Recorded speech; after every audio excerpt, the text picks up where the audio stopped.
Ultimate Marvel vs. Capcom 3 has lots of characters, 50 of them in fact, and while some of them like Zero, Morrigan, and Vergil are known the world over to be extremely strong, what about the other end of the spectrum? In a format that I definitely didn't find from watching Smash Bros videos at 2 in the morning, I wanted today's video to cover the good-for-nothing, absolutely useless, street-licking son of a bitch characters that are in this game. Hyperbole aside, these characters aren't all bad, and I think that now is a good time to introduce them. She-Hulk, Nemesis, Shenko, Ryu, Phoenix Wright, Iron Fist, Ghost Rider, Jill, and Tron are all on the chopping block for today. To prepare for this video, I not only researched these characters by browsing the Super Combo Wiki website, reading the official game guide book, and watching lots of pro player footage of these characters on YouTube, but I also consulted with VGD, a stupid good player from Singapore who I've had the pleasure of meeting many times at fighting game events, so we put our heads together to figure out exactly how to construct this video. I also used Mothman's 2024 tier list as a point of reference, and to be very specific, the purpose of this video is to examine each of the aforementioned characters to figure out why they are considered to be low tier. I'll be performing general overviews and analysing each character in detail for us to learn about what makes them be placed so low on the tier list, and I hope that you can find agreement with me on my reasoning. I'm also analysing these characters outside of X Factor, so please keep that in mind. Finally, this video, like any fighting game tier list, is both a blend of fact and opinion. Things like frame data and character-specific tools obviously aren't opinion-based, but I will be taking some creative liberties here and there when attempting to demonstrate what I talk about. The purpose of this video is not to persuade people to avoid these characters, but rather give an opportunity to those who wish to learn more about them if they're interested in playing as one of them.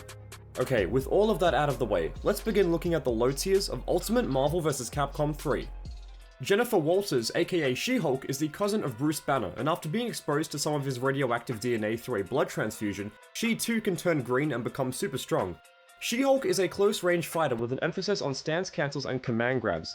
She has 3 of them, including one that travels forward, and they also dizzy the opponent on hit, allowing for a full combo. With lots of stance moves and opportunities to reliably do damage to the opponent, She-Hulk admittedly doesn't seem too bad at first glance, and it's not rare for newer players to want to pick her up after hearing about her. However, when you look at She-Hulk past a surface level, you find that while she does have some positive qualities, it's clear to see why she is considered to be very low tier. One of She-Hulk's major weaknesses is her lack of mobility, and this also ties into her lack of confirms. While she can wave and plank dash across the ground, no such thing can be done in the air. She-Hulk cannot double jump, air dash, fly, teleport, or do anything to move quickly in the air. Her only quote-unquote mobility tool in the air is her Senton command normal, but this has 19 frames of recovery, so if it misses the opponent it will be punished, and even if it does hit, it leads to a very tiny ground bounce that is very hard to capitalize on. Any character who can stay in the air and fly away can easily avoid She-Hulk without even trying, and if they have to DHC out of there due to them having low health, there's nothing that She-Hulk can do to stop this. While she does have anti-air grabs, her regular one only reaches so far, and her super grab will only grab an enemy if they're on the way down and right up close. It's possible, however, for She-Hulk to use her grab super for guard break setups in the corner, but an experienced opponent can easily avoid this by just not push blocking on incoming.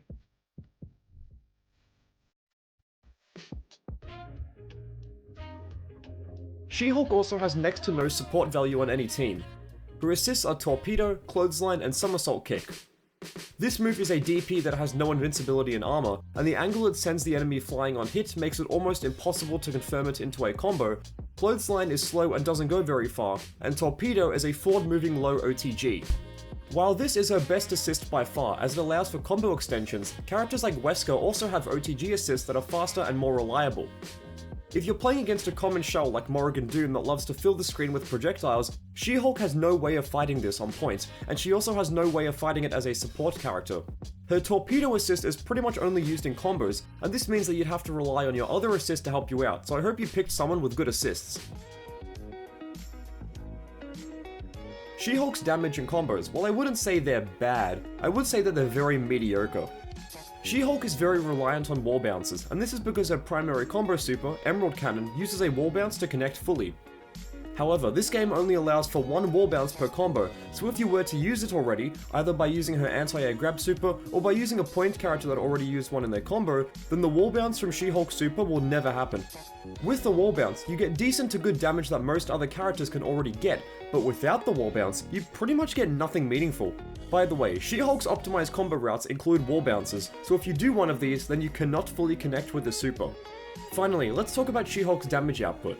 If you have her as an anchor with level 3 X Factor, then she does crazy damage, but without it, her damage is quite low.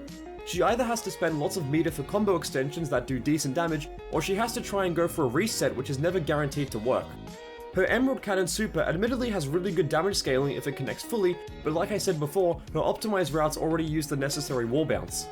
She-Hulk only becomes scary with lots of meter and X Factor, and if you're that scared of her, you can just snap her in and take care of the problem early. Her lack of aerial tools make her susceptible to incoming mix-ups, and it's not like she can just air dash away, right? Before we wrap up, I'll briefly mention her stances. Runner Start, Chariot, and Catapult allow her to perform enhanced moves at various angles to catch the opponent pressing a button. The most prominent of which is her Catapult Dropkick, because the enemy might press a button to hit you out of this, but if they mistime it, they're going to eat a combo. These stances actually give She-Hulk's toolkit a lot of intricate strategy and mind games, but unfortunately, most other characters can perform her game plan better than she can. You can't zone it all with She-Hulk, so that's off the table, and if you want to play a close-range fighter with big damage and mediocre assists, I think I know a guy. If you want a great low combo starter, go with Nova. If you want aerial mix-ups and rushdown, go with Magneto, and if you want a character with scary grabs, go with Hagar, etc. I think She-Hulk looks and sounds great in this game, and I've even attempted to learn her in the past, but the cons definitely outweigh the pros. She does have some nice stuff like the damage scaling on Emerald Cannon and her X Factor buffs, but these can't make up for her being lackluster in every other avenue. First appearing in Resident Evil 3, Nemesis is a sentient bioweapon who wields an arm-mounted rocket launcher with seemingly infinite ammo. Nemesis is a big body who likes to bully the enemy with massive strikes and super armor, and he also has multiple command grabs to catch unaware enemies from multiple angles. Since Nemesis is an 8-foot tall monster of a being, you'd think he'd be a beast, but in Marvel, he's anything but. It might be surprising to hear this, but Nemesis' damage isn't amazing. While he has very high base damage at the start of his combos, he has some of the worst damage scaling in the game, leading to his overall damage output being pretty underwhelming. A great example of this is his bioweapon Assault Super. This does some nice damage on its own, but when used at the end of a scaled combo, this super does less than you might think. It's not uncommon to see a combo that you think should kill failing to do so because of the horrible scaling, and Nemesis players around the world know this pain all too well. Also, the rockets can sometimes miss and end the super early if you do it at a weird angle, and this leaves Nemesis open to being punished. Special moves like Clothesline Rocket, Launcher Slam, and Tentacle Slam all do very good base damage, but they lead to, again, horrible damage scaling, with Launcher Slam especially being very hard to start combos with due to how slow Nemesis normals are. Nemesis also uses his Tentacle Command normals to extend air combos, and while these look and feel awesome, these moves hit multiple times, adding even more scaling to your combo. If you want to end a combo with another super, Biohazard Rush has you covered, but this also isn't amazing. For one, it's not an OTG, so you'll have to properly combo into this, and it's also very inconsistent. It's common for characters to fall out of this super in between the gaps that Nemesis leaves between his punches, and if this happens, he dies. He also has another super, but we'll get to that later on. You may have noticed by now, but Nemesis is giant, especially when compared to some of the smaller characters, so this leaves him open to instant overheads and zoning. When the screen is filled with projectiles, it's hard for Nemesis to close the distance because he'll often be stuck in block stun, and the chip damage he takes adds up a lot over time. I use Wolverine on my main team, and using his jumping light overhead for example is a surefire way to open Nemesis up whenever I have to fight him. I'll get to this in a bit, but Nemesis has no good reversals to stop me from doing this, and when you combine this pressure with assists, it gets even harder for Nemesis to deal with close range pressure. In typical fighting game fashion, the big character is, by law, required to be slow. Ignore him. And this also applies to Nemesis. His grounded movement isn't anything special, and like She-Hulk, he has no air mobility tools at all. A somewhat reliable way to get in is to call an assist to control the ground, super jump in, and then press jumping heavy to see if you can get it to hit as a cross-up for a full combo, but this is obviously never guaranteed to work. His launcher, while good in terms of hitbox size, is slow and is horribly unsafe on block. Speaking of frame data, Nemesis attacks come out significantly slower than other characters. His fastest normal, Standing Light, comes out in 8 frames, meaning that his universal 2-frame snapback is his fastest move. His only low is Crouching Light, and this comes out in 9 frames. Other normals in his toolkit are even slower, so trying to contest an opponent when up close is easier said than done. You'll often get clipped by a faster button and need a full combo if you aren't very careful with your spacing. Biohazard Rush is supposed to be his reversal super, but the armor on this move kicks in on frame 11, making it very risky to use as a reversal. Speaking of reversals, what about his level 3? Whew, I'm sure you know about this move already, but in case you don't, let me explain. Fatal Mutation is this gnarly looking command grab that does 450,000 damage, but it's considered to be the worst super in the game. For starters, this move has no invincibility. Tron's command grab super? Invincible. Hagar's command grab super? Invincible. But Nemesis? Nope. I don't know if this was intentional or just an oversight on the developer's part, but it means that you can press something like Standing Light to beat out the Bioweapon Demon's level 3. This move also has 15 frames of startup before the super flash, so you can also avoid it quite easily just by jumping. It also has 58 frames of recovery, so whiff punishing this super is ridiculously easy, and it will often lead to Nemesis learning what it's like to be an outsider in rural America at night. It's possible to do some cheeky setups into this, like getting up close with a character who has an install super, installing, and then doing this move to catch an unaware opponent, and while I have landed this once on my friend at locals, the look of depression on his face afterwards made me feel horrible, so I vow to never do this again. Nemesis looks and sounds really cool, and his animations are amazing. Watching him swing around with reckless abandon as he shoots the enemy with his rocket launcher will never not get me hyped, but in terms of competitive viability, he takes a lot of work to properly get going. As one of the Darkstalkers, the mystical Shenko lurks throughout the night with her sister Mei Ling, who is this piece of paper on her head.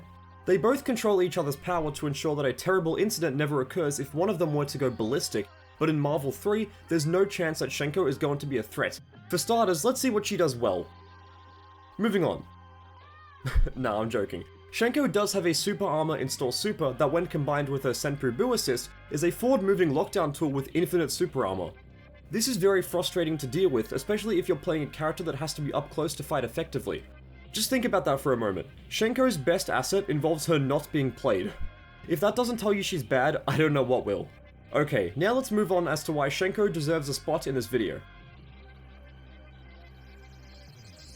Shenko's movement, much like Nemesis, is pretty bad. Her dash does allow her to pass through the enemy, turn invisible, and become invincible all at once, and while this sounds insane on paper, in reality it's actually super slow. The sheer amount of startup frames this move has prevents her from wave or plink dashing, and she'll just stay in place if she attempts to perform one of these techniques. Unlike She-Hulk and Nemesis, Shenko can dash in the air, but this is also very slow, and leaves her open to being attacked. Her poor mobility also stops her from converting stray air hits into meaningful damage, so she struggles a lot whenever she's in the air overall. Shenko is a very grounded type of character, but even then she's not much better here. Due to her never having a fast way of moving around, quickly approaching an enemy from full screen to score a hit on them is impossible, so you have to be within mid to close range distance to be effective. Shenko has two command normals that she can use to keep the enemy away, but these cannot be cancelled into anything and they both do low damage. She also has a projectile that's like Faust random items in Guilty Gear, meaning that they're completely random. These come in a variety of forms, and while some of them are great like the one that stuns the opponent, most of them are just standard projectiles. If her projectile was just the one that stunned the opponent, this would be a fantastic move, but because this is random, it's literally a gamble. She also lacks an amazing button that can get the party started, so you have to rely on your assist to lock them down instead of Shenko having the tools to do this herself. Both VGD and I agree that Shenko has perhaps the worst movement in the game, and in my opinion, even characters who can't dash like Arthur can get around the screen faster than her. I honestly believe that any other character in the game can easily outrun her. If your character can wave dash slowly, then they're automatically faster than Shenko. Shenko's damage outside of X Factor is also quite low, with her optimized combo routes doing relatively low damage yet requiring somewhat precise execution, and she also needs meter to hit an enemy OTG. Her combos that you do when you want to perform something reliable do very low damage compared to other characters, and they also have negative meter gain, meaning that when you're playing well and hitting the opponent, you're not doing lots of damage. Most of her specials do under 100,000 damage, and it's hard to loop most of them in combos. Your damage output overall won't be very high without resources as a result. Shenko is also a very meter-heavy character, and while she can dump meter with repeated supers to try and take out an opponent, this is very costly and will leave you with minimal amounts of meter in the end if you do this. None of her supers do lots of damage on their own, and while Chireto, for example, has the potential to lead to hard tag combo extensions, this is situational and it won't work in the corner. When Shenko's supers are being discussed, the only one that gets mentioned is Remocon, and for good reason. I mentioned it before, but this turns her invincible for 5 seconds. This is quite good, but most beginner to intermediate Shenko players tend to use it constantly, and this can easily be blown up by any character with a full screen super, and it can lead to happy birthdays if the enemy is reckless. This means that in order to get the most out of assists when Shenko is in the super, you have to be very careful if your opponent can zone. If you manage to take out the points character, then she'll be coming in, and all you have to do is wait 5 seconds before the super runs out. If she does this move again and then tags out another time, you can honestly just deal with the character that's now out and then just play the waiting game. There's nothing in Shenko's toolkit that requires you to get up close and take big risks, so you can just stall. Also, this move has 20 frames of startup, so if Shenko does it up close, she's going to get punished. I really like Shenko as a character, but to be honest, I really don't know why they needed to put her in this game, especially if they were going to make her this bad. While she's not bad in Darkstalkers, you'd think she was the worst character ever if you only knew her from Marvel 3, and I think they should have buffed her damage and mobility tools for this game to make her a more fun and appealing character. I'm sure we all know who Ryu is, so I don't need to provide a big introduction. In a game that's filled to the brim with flying, teleporting, magic spells, and catgirls, Ryu decides to bring a Zansatsu Ken-based fighting style to the world of Marvel vs. Capcom 3, and it doesn't go very well. For starters, Ryu, like the other characters so far, doesn't have amazing mobility. He can wave and plink dash on the ground, but his aerial movement is also quite poor.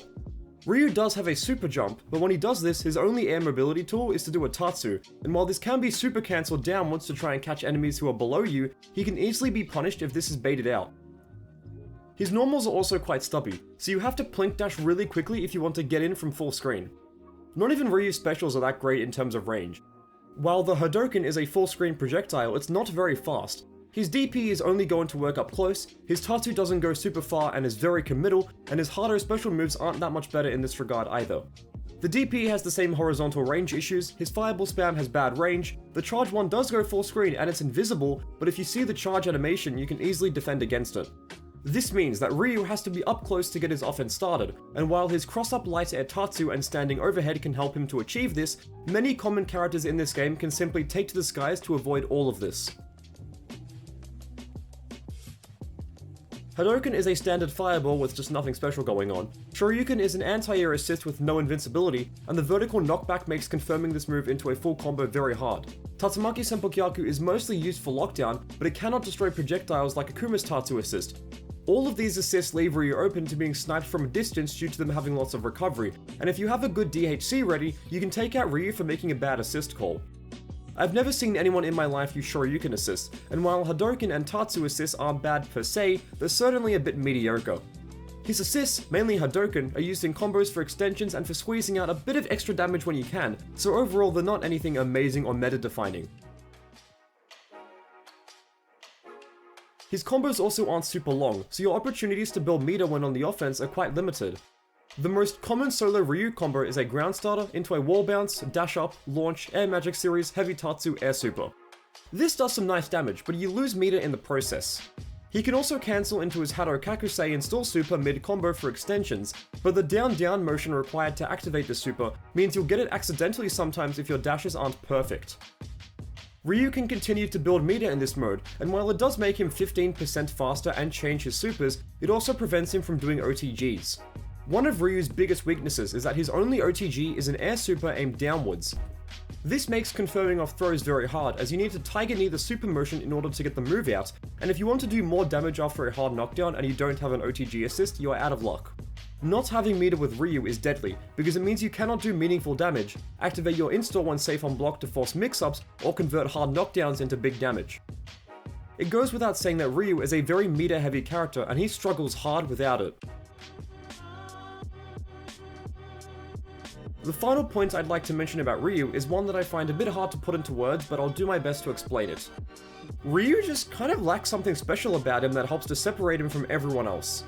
Other characters in this game have supers that make them faster, they have wall bounce tools that allow for combo extensions, they have assists that provide good lockdown, they have supers to catch enemies out of the air, they have overheads into full combos, and more. So it just seems like Ryu lacks anything unique about him. A general rule of thumb that I've thought of is that if you can name something Ryu can do in this game, then there's another character on the roster who can do it even better. When he's not fighting for an innocent verdict in the courthouse, he's out battling superheroes and villains in the world of Marvel vs. Capcom. And despite literally being a defense lawyer with no combat training whatsoever, Phoenix Wright is still a fan favorite for his funny animations and sense of justice. It's a shame that he isn't a bit better though. Just to get this out of the way so no one calls me out in the comments if I don't mention it, Phoenix Wright is a stance character with 3 modes he can enter. Investigation, where he searches for evidence, Trial, where he uses the evidence he finds, and Turnabout, where he enters his powered up state that I'm sure you're all familiar with.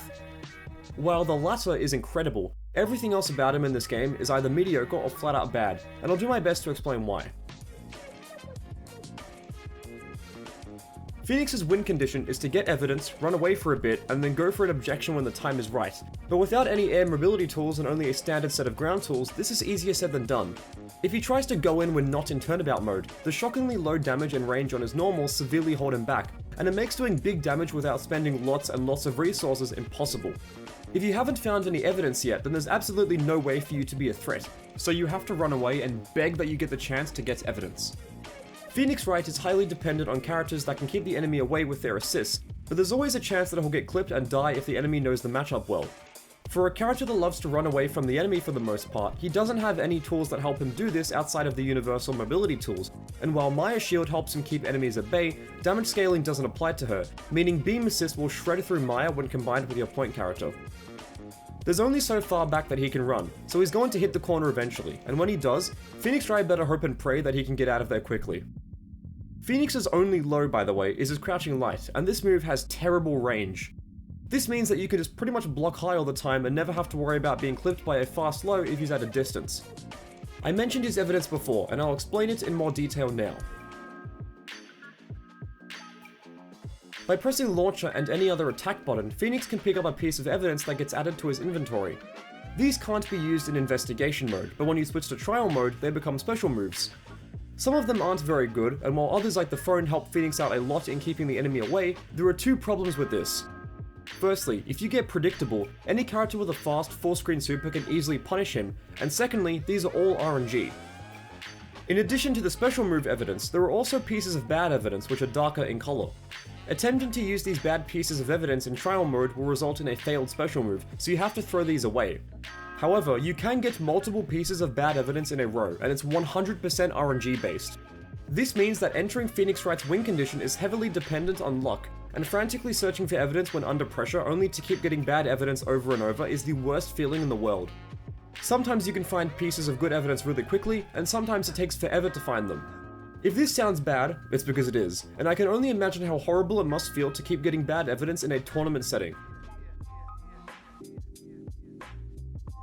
Look, I'm not saying that turnabout mode is bad, because I know that it's amazing, but it also doesn't last forever, forcing Phoenix to start the whole evidence gathering process again once it runs out, and while he can use it to set up unblockables in the corner with his Maya super, characters who can take to the skies can usually avoid Phoenix's new and giant attacks with patience and good defense. You take a big risk by entering this mode, because while you can easily steamroll an opponent if things work out, you also might feel pressure to go in and recklessly attack before the timer ends, leading you to make mistakes. Nothing about Phoenix Wright is safe, and he doesn't have any airtight foolproof strategies, so you have to play very carefully and hope that you can get your evidence as soon as possible. Dedicated Phoenix Wright players who are crazy good with him are out there all over the world, but they'll be the first to tell you that properly utilizing his toolkit outside of turnabout mode is very, very challenging. As Marvel's premier wrecker character, Iron Fist can become an unstoppable force when he gets up close and personal with the enemy, and his solid supers and damage output can put fear into any opponent when he gets going. Unfortunately, Iron Fist has many weaknesses that hold him back from achieving greatness. Iron Fist is strictly a horizontal, grounded character, so this means that he can't fight against enemies who take to the skies. He has no air mobility tools, air special moves, or air supers, and since Marvel vs. Capcom is a series that embraces verticality in its combat, this hurts Iron Fist badly. It's impossible to confirm stray air hits into combos at anything higher than regular jump height, and this means that Iron Fist is essentially useless when he's this high up. Any character with excellent airspace control like Morrigan or Magneto can easily make life miserable for Iron Fist, so he has to rapidly forward dash on the ground and hope that he can somehow land an air throw to start his offense. To be fair here, Iron Fist ground dash is very fast, but it can only help so much before chip damage starts adding up. He simply can't do much against many common zoners like Morrigan and Zero. This ties back into the previous point, as it means that Iron Fist must be up close in order to be scary, but he has no long-range tools at all. The farthest reaching move he has is Iron Rage, but throwing out a super in an attempt to get up close from full screen is obviously not a good idea. Iron Fist also has no projectiles or long-range buttons, so characters who are very far away from him can just chill out. But what about Rising Fang? I hear some of you ask. While it's true that this is a very scary assist because it comes out quickly and leads to a wall bounce on hit, you can't do it quickly when Iron Fist is on point. This is because it's only at the end of one of his Wrecker strings, so any opponent can easily see you go for the first 2 Wrecker attacks and then block the third. This move is minus on block and it cannot be cancelled into anything, so it's also very committal. If they're on the ground, this move will go over them, and if they're in the air, you would have to time this perfectly for it to connect. But what if you do somehow manage to connect with this move? Iron Fist combos are very inconsistent, and there's one major reason as to why. His launcher, for some reason, doesn't connect with aerial opponents. If you're even a little bit in the air, Iron Fist launcher will just whiff entirely and the combo will always end. This move also has small horizontal range, so you won't be going for this move that often. His combos also rely on quick Wrecker inputs, and if you don't perform these inputs precisely, it's not rare for the game to end your combo and just give you a cheap power-up, dropping your combo. Speaking of this mechanic, Iron Fist can either get a 20% damage boost, a 20% damage reduction, or a 50% meter gain buff. This is actually pretty cool, but it again doesn't solve any of his problems. A consistent way to go for these is to go for one towards the start of a combo after connecting with Dragon's Touch, but good luck getting the initial hit if you're fighting against a character who can keep you out. I see Iron Fist personally as a highly flawed character, and while Capcom tried to make him unique by giving him Wreckers and the Chi mechanic, these don't help out in solving his issues regarding range, a lack of air tools, and inconsistent combos. Probably the most edgy character in the game, Ghost Rider is here to punish evildoers by forcing them to go face to face with their sins, and he uses his long chain and motorbike to bring the hurt. But he's also in this video for a reason, so let's get into why he's low tier. Ghost Rider's combos are very, very short, and as a result, he has little damage. Super Combo Wiki even says that he has probably the lowest damage output in the entire game, which I think may be correct. While his long-range buttons can be annoying if your character doesn't have a way to get in, they don't do that much damage if he manages to confirm into a combo, and you'll never see Ghost Rider do a one-touch combo without X Factor. A lot of his combos end in situations where the enemy is close to him, and as his normals are quite slow, he can be hit by a counter attack if he tries to continue his pressure up close. Going back to Iron Fist for a moment, I would say that he does good damage with short-range buttons, but Ghost Rider is the opposite. It's possible for him to confirm into combos from very far away, even when the enemy is in the air, but the damage he's able to deal with these isn't amazing. While his level 3 command grab does 450,000 damage and is a combo starter, Hellfire Maelstrom and Spirit of Vengeance are low damage combo enders, so you'll almost always need to rely on other characters via a DHC to finish the job. Ghost Rider's normals are generally one of two things, stubby or very committal. A lot of his normals that don't involve his chain have major range issues, and they make starting combos hard if the enemy is around mid-screen or further away. Some of these normals, like Standing Medium, are mainly used for ground combo starters and for Kara cancelling into light Hellfire, but it can't be used as a movement tool to approach an enemy in the neutral. If they are further away, then the chain normals have you covered, but these are a bit slow. You can only cancel these into specials, which leave you stuck in place, but if you want to cancel and be able to move, your only option is to cancel it into Spirits of Vengeance. This also means that his reversal capability is limited, because while the aforementioned level 3 super is invincible on startup, none of his normals have armor, so you have to be very careful when pressing a button. When you combine his lackluster normals with his below average mobility tools, you're left with a character who struggles to open the enemy up without assists. I know I sound like a broken record here, but characters with strong zoning potential like Morrigan and Zero can easily keep him away by filling the screen with plasma, and this is a nightmare for Ghost Rider to deal with. Also, like Iron Fist, Ghost Rider has no air mobility tools, specials, or supers, so he's also a very grounded character. When it comes to advancing or running away, Ghost Rider's only tool is his normal ground dash, which is pretty mediocre. He also gets rushed down quite easily, and if you have a character who can approach quickly via air mobility like Nova or Magneto, Ghost Rider is going to have a really tough time dealing with their pressure. Funnily enough, Heartless Spire and his 2-frame snapback help him deal with some light zoning from characters with simple projectiles, although these can only go so far. It's also important to know that Ghost Rider's long-range attacks are physical hits, not projectiles, so with good reads and reactions, players can defend accordingly. I really love the gritty, angsty energy that Ghost Rider brings to the game, but I just wish he was better. Jill Valentine returns from Marvel vs. Capcom 2, although she's completely different here, and this is because her Marvel vs. Capcom 3 appearance is based on how she looks in Resident Evil 5. Jill is a mix-up and reset demon, and although she can quickly move around the screen to apply reset after reset, the only problem is that Marvel 3 is a one-touch game, and Jill needs lots of touches to kill. Jill is an extremely execution-heavy character, as in order to effectively use her, you need to make use of her feral stance. This move changes her movement patterns, it changes her normals, and it also activates after you perform certain special moves. Feral stance is used for combos and resets, but there are two problems here. Firstly, Jill does no damage without X Factor. Her machine gun spray is infamous for doing next to nothing when it's not performed from right up close, and her basic B&Bs aren't much better. It's true that some of her more advanced combos do good damage, but most other characters can get the same amount, if not even more damage for like half the effort. I mentioned before that Jill is all about resets, and Feral Stance is amazing for this. Calling a horizontal assist, teleporting upwards into the back, and then doing air launcher when falling down is a great way to break through the enemy's defense, and while it can make the enemy panic and try to scramble, you aren't getting much damage once you do land something like this. Only 3 of Jill's specials do at least 100,000 damage. One of them is hard to confirm into combos on hit, one of them is a hit grab that leads into a super, and the other is an OTG combo ender. Secondly, Jill's resets, while scary, need to happen multiple times in order for her to kill a character. If Jill doesn't have meter or X Factor, she needs to try and go for a TAC to get one of her partners in to finish off the combo, or else she'll do next to nothing herself and the opponent will remain alive. Jill also has limited support value, as while she does have access to a ground bounce, wall bounce, and a DP assist, the DP assist is the most useful because it can be used as an alpha counter that gives it invincibility.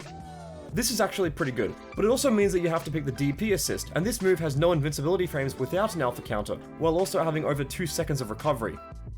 Her ground bounce assist isn't bad for combos, but if you're only playing Jill for the ground bounce assist, you might as well go with Nova, because this one is also an overhead, so it can be used for unblockables. Her last assist causes a wall bounce, and while this isn't bad, it's slow to come out and it has around 2 seconds of recovery, so you have to be very careful when using it in neutral. Finally, I want to mention Jill's level 3, Mad Beast. This super makes her extremely fast, which does help her out with resets, but it also makes her very, very hard to control. This super takes away the ability to walk, dash, or jump, so your only movement option here is to teleport. It's very awkward to pilot and it takes very precise inputs. Now, here's the kicker. I don't think this move is bad, just unexplored. When combined with assist, this super can be deadly, but the sheer difficulty involved with moving around and landing a hit can't be ignored. I think that over time, more discoveries may be found regarding this super, and maybe even a Jill player can come out of the woodwork one day and show us all how deadly this move can be, but until then, it remains a unique, yet somewhat frustrating part of her toolkit. I think that Resident Evil 5 Jill specifically makes perfect sense for this game, and I would have loved it if she did more damage. That's all they would have to do to make her better in my opinion. Known for her appearance in Mega Man Legends, Tron is an aggressive character with an emphasis on using her Servbot companions and robot suit to assist her in battle, and she may be the quote-unquote best character in this video.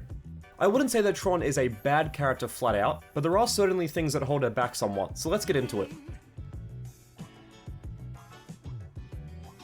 For starters, Tron is a big body. While she's not tall, the girth of her robot suit, I can't believe I said that, leaves her open to being zoned out, and it also gives characters with strong mid-range pokes ways to hit her from a distance. Tron, unlike most characters in this video, actually has an air dash that is not only decent for movement, but it also allows her to start pressure too. Luckily enough, Tron's hurtbox is kind of weird, but this actually helps her. A well-known example of this benefiting Tron is Wolverine's B&B not working mid-screen due to her weirdly shaped hurtbox.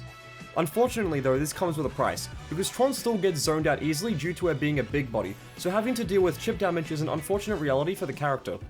She also has 1.2 million health, which is excellent, and it can help her to survive, but there's only so many fireballs you can block before having to get out of there. Tron is also a very resource-heavy character, and this is both a positive and a negative. It's good because having the opportunity to use multiple supers in one combo is excellent for damage output, but it also means that if you have no meter, you won't be able to finish combos properly, leading to underwhelming damage. This means that her B&Bs, as well as some of her advanced combo routes, leave you with a negative meter gain, and while some other characters only have to use one super in a combo for big damage, Tron will have to use multiple. Her supers aren't bad, and while Servbot Surprise's lengthy startup makes it hard to combo into, these allow for easy DHCs and solo combo extensions, so they're honestly not that bad. It's just that the large amounts of meter that you have to spend holds her back a bit. Like Ghost Rider and Nemesis, Tron's normals are also quite slow. This makes sense considering she's a big body, but it does hurt her from getting things going when up close. Her fastest attack comes out in 7 frames, with her fastest low being 8 frames. Most of Tron's other normals have between 10 to 15 frames of startup, which is really slow. Her fastest normals are Bond Strike at 9 frames and Bond Mixer with 5, 3, and 1 frame respectively. Other special moves, for example like the Beacon Bomb, have over 30 frames of startup, which makes it really hard to combo into without assists. Her slow attacks also make it tricky to throw out a quick button when under pressure, as her fastest invincible reversal is her level 3 command grab. It's fantastic that she has this, but it's a big risk throwing a command grab out, and it can be baited and punished by an aware opponent. Finally, Tron's support value isn't the best. Her assists, while not bad, are fairly mediocre, and there are plenty of assists that do what she does but better. Bond Strike is a forward-moving attack that hits multiple times. Gustav Fire is a short-range get-off-me tool that doesn't have invincibility. And Bandit Boulder is a projectile that hits multiple times when up close. It's tricky to use her assists in combos and from far away, so the effective ranges of these moves are quite limited. As for DHCs, she's honestly not that bad. Her main DHC tool is Servbot Takeout, as it comes out in only 10 frames, making it good to use after a horizontal hitting super. Servbot Surprise is simply too slow to use after most supers, so this move isn't used very often, and level 3 obviously cannot be DHC'd into. If the enemy is high up in the air after a super, Tron's DHC options will most likely miss, so she doesn't have good DHC synergy with characters who knock the enemy high into the air with their supers. And with all that, I'm all marveled out and I need to have a nap and also a strepsil because my throat is killing me. If you made it this far into the video, I want to again stress that I don't think these characters are completely useless and that I don't hate them. There are plenty of amazing players out there who use one or more of these characters on their teams, and you should check them out if you want to see the low tiers put in work. The beauty of Marvel vs. Capcom is that any of these characters in the series can work well when paired optimally with characters that complement their playstyle. Maybe not him though. So there definitely exist team compositions and setups that allow all of these guys to shine. Thanks a lot for watching, I'm really glad if you made it all the way through. Please stay tuned for more videos because I have more coming, and I'll see you in the next one.